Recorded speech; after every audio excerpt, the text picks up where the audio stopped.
पृथ्वी और हमारा जीवन कक्षा 6 के पाठ 3 का अध्ययन करेंगे। टॉपिक है ग्लोब। क्या टॉपिक है? ग्लोब। ग्लोब ऐसे देखिए। और ग्लोब का जो मुख्य चीजें हैं वो है अक्षांश और देशांतर। तो आप लिख लीजिए अक्षांश और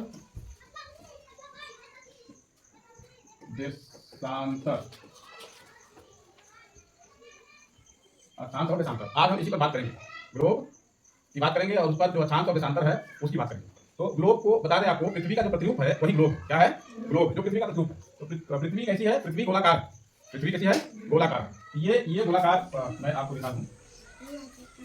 ये देखिए गोलाकार पृथ्वी है, ठीक है? गोलाकार पृथ्वी है। अब इस पर हम बात करते हैं, पहले अक्षांश की बात करते हैं। तो पृथ्वी पर कुल जो है अक्षांश जो है 181 है। कितना है? 181, ठीक है? तो सबसे बीचों बीच जो है मेन अक्षांश रेखा, ये देखो, ये क्या है? मेन अक्षांश रेखा है। इसे हम कहते हैं भूमध्य रेखा। क्या बोलते हैं? भूमध्य रेखा। इसे बोलते हैं भूमध्य रेखा, ठीक है? इसके बाद पृथ्वी पर इसको देखो 0 बोलते हैं, 0 इसके बाद पृथ्वी पर कर्क रेखा। तो भूमध्य रेखा के ऊपर में कर्क रेखा है। कर्क रेखा ये जो है 23.5 अंश, 23.5 अंश उत्तर की तरफ है। किस तरफ है? उत्तर की तरफ। और ठीक जो है नीचे की तरफ जो है हम लोग 23 सही बटा दो, ठीक? ये 23 सही 1 बटा 2 यानी 23.5 अंश। इसको कहते हैं मकर रेखा। क्या बोलते हैं? मकर रेखा। ये है मकर रेखा। ये 3 रेखाएं हैं। इसके बाद जो है एक रेखा आपकी यहाँ पर है, ये 66.5 इसको बोलते हैं आर्कटिक रेखा। आर्कटिक रेखा। और एक रेखा इधर है, ये भी जो है 66.5 अंश दक्षिण है, इसको बोलते हैं अंटार्कटिक। अंटार्कटिक रेखा। ये मेन रेखाएं हैं जो ग्लोब पर हैं। अब देखिए 0 अंश है। इसके बाद बीच में जो रेखाएं हैं उन रेखाओं को बीच में भी कई तरह की रेखाएं हैं, इनका मान अलग अलग है। और इस तरह से ये रेखाएं जो हैं उत्तर की ओर जब हम बढ़ते हैं तो सबसे छोटी रेखा जो होती है बिंदु के टाइप की, ये 0 अंश ना। और ये 0 अंश डिग्री होती तो है, लेकिन ये जो है इसका मान जो है वो है 90 डिग्री। कितना है? 90 डिग्री। उसी तरह जो है दक्षिण की तरफ जब आएंगे तो ये भी बढ़ते जाएंगे इसे, और ये जो है दक्षिण में भी 90 डिग्री आ जाता है। अब देखो 90 इधर 90 इधर, 9 कितना होता है? 90 90 180, ठीक है ना? ये बीच में 0 है। बीच में क्या है? 0 है। तो ये इस तरह है। इसीलिए हमने बताया कि कुल 181 अक्षांश रेखाएं हमारे ग्लोब पर हैं। कितनी है? 181, ठीक है ना? फिर हम चलते हैं देशांतर रेखा की बात करते हैं। अब देखो ये पैरेलल है, एक दूसरे के समानांतर है। ये रेखा एक दूसरे को टच नहीं करती ना। अब देशांतर रेखा की बात करते हैं तो देशांतर रेखा जो है वो सीधी होती है। कैसी होती है? सीधी लाइन होती है।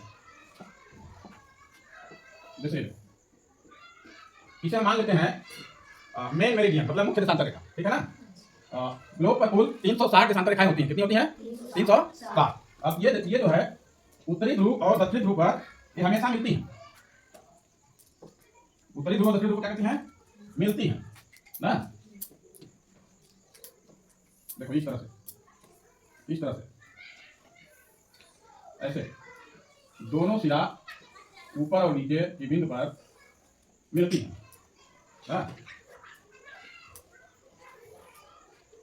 ऐसे मिलती है। ये कुछ ठीक है ना? ये जो ऐसे खड़ी खड़ी हैं वो देशांतर रेखा है, और जो बड़ी बड़ी हैं वो क्या है? अक्षांश रेखा, ठीक? अब इसमें जो है एक चीज आगे देशांतर रेखा की बात करें तो ये ग्लोब और बना रहे हैं, इसको देखिए। देशांतर रेखा का जो मेन रेखा है उसे मेन मेरिडियन कहते हैं। क्या बोलते हैं? मेन मेरिडियन, ठीक? लेकिन इसके विपरीत में जो रेखा है, विपरीत का मतलब अपोजिट साइड में जो है उसे हम अंतरराष्ट्रीय की रेखा कहते हैं। क्या बोलते हैं? अंतरराष्ट्रीय। ये मुख्य रेखा हो गया, इसको बोलते हैं ग्रीन बीच रेखा। क्या बोलते हैं? ग्रीन बीच रेखा। और इसको बोलते हैं अंतरराष्ट्रीय तीर्थ रेखा। क्या बोलते हैं? अंतरराष्ट्रीय रेखा। देखो ये जो रेखा है यहां से टाइम निर्धारित होती है। क्या होता है? टाइम। यहाँ पर 0 बजता है और ऐसे जब आगे बढ़ती है तो 1 2 3 4 ऐसे बढ़ता जाता है ना। और फिर कहीं 12 भी बजेगा, 13, 14, 15 ऐसे कितना होता जाएगा, फिर यहाँ पर आएगा, यहाँ पर 24 हो जाएगा। 24 घंटे का दिन रात होता है ना, तो ऐसे घूमते हुए 24। लेकिन यहाँ पर जो है ये तो तिथि रेखा है, यहाँ पर डेट बदल जाता है। जैसे सपोज करो यहाँ पर सोमवार है, इस रेखा से इधर सोमवार है, इधर रविवार रहेगा, क्या हो जाएगा, रविवार। अगर अगर अगर एक दिन इधर आगे होगा, अगर इधर 5 तारीख है तो यहाँ 6 तारीख हो जाएगा। इस रेखा पर यही चीज बदल जाता है। तो इसलिए इसको अंतरराष्ट्रीय रेखा कहते हैं। यहाँ चीज परिवर्तित होती है। क्या परिवर्तित होती है, चीज परिवर्तित होती है। इस बात को ध्यान रखना। जितने भी देशांतर रेखाएं हैं, ठीक ना, हर देशांतर रेखा 4 मिनट के अंतर पर होता है। कितने मिनट, 4 मिनट। यानी अगर एक देशांतर रेखा 4 मिनट में का अंतर लेता है तो 15 देशांतर जाओगे तो 15 चौका कितना हो जाएगा, 15 गुणे 4 बराबर 60 मिनट। 60 मिनट का अंतर जानते हो, 60 मिनट मतलब 1 घंटा। कितना हो गया, 1 घंटा। मतलब 1 घंटा 15 देशांतर तक जाओगे 1 घंटा आप सफर करोगे ना। अब बात करते हैं हमारे देश का जो मानक रेखा है वो है 82.82 से 1/2। ये हमारे मूल जनपद जो मिर्जापुर है उससे होकर गुजरती है रेखा। यही से हमारे देश का जो मानक है वो निर्धारित होता है ना। और इसको मैं एक आपको बता दूं, जो देखिए ये भी एक ग्लोब है, ये आपका ग्लोब है ना। मैं इसको जो है बड़ा कर दूंगा। ये इसी तरह की धरती है, इसे ऐसे घूमती है ना। तो विभिन्न अक्षांश और देशांतर रेखाओं ये क्या की है, बटी हुई है ना। इसको हम छोटा भी कर सकते हैं, बड़ा भी कर सकते हैं। तो हमारी पृथ्वी जो है ये देखो भारत है, अपना देश है, ये अपना देश है। इस तरह से आप याद रखिए कि हमारे पृथ्वी पर यानी जो प्रतिरूप है ग्लोब पर कुल 181 अक्षांश रेखाएं हैं और 360 देशांतर रेखाएं हैं। कितनी हैं, 360, ठीक है ना, याद रहेगा। और अंतरराष्ट्रीय चित्ररेखा की बात मैंने की थी, तो अंतरराष्ट्रीय चित्ररेखा 180 अंश पर है। कितने पर है, 180 अंश। 360 का आधा कितना होगा, 180 अंश। अब जब हम ग्लोब को 2 भागों में बांटते हैं, 2 भागों में हम इसको बांटते हैं, तो उत्तरी गोलार्ध और दक्षिणी गोलार्ध 2 भागों में जाता है। ग्रीनविच रेखा जो है यहाँ से हमारे देश यानी भारत के टाइम में 5.5 घंटे का अंतर है। कितने घंटे का अंतर है, 5.5 घंटे का अंतर है। यानी यहाँ अगर 0 बजा 12 बजे रात 12 मतलब रात के 12 बजे और 1 बजे के बीच का टाइम होता है वो 0 होता है ना। तो यहाँ अगर वो कंडीशन है 0, तो हमारे देश में कितना बजेगा, 5.5। कितना बजेगा, 5.5 घंटे का अंतर है। बस इतना दिमाग रखो।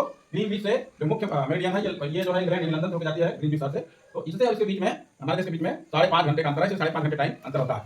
कोई अगर पूछे तुमसे कि जब लंदन में 0 बजता है तो हमारे देश में कितने घंटे का समय का अंतर रहेगा, तो तुम लोग आप मुझे बता सकते हो 5.5 घंटे, ठीक है। तो ये रहा अक्षांश और देशांतर रेखाएं। आप इसको जो है होमवर्क में करके लाओगे, ठीक है ना, बना कर लाओगे, ठीक है।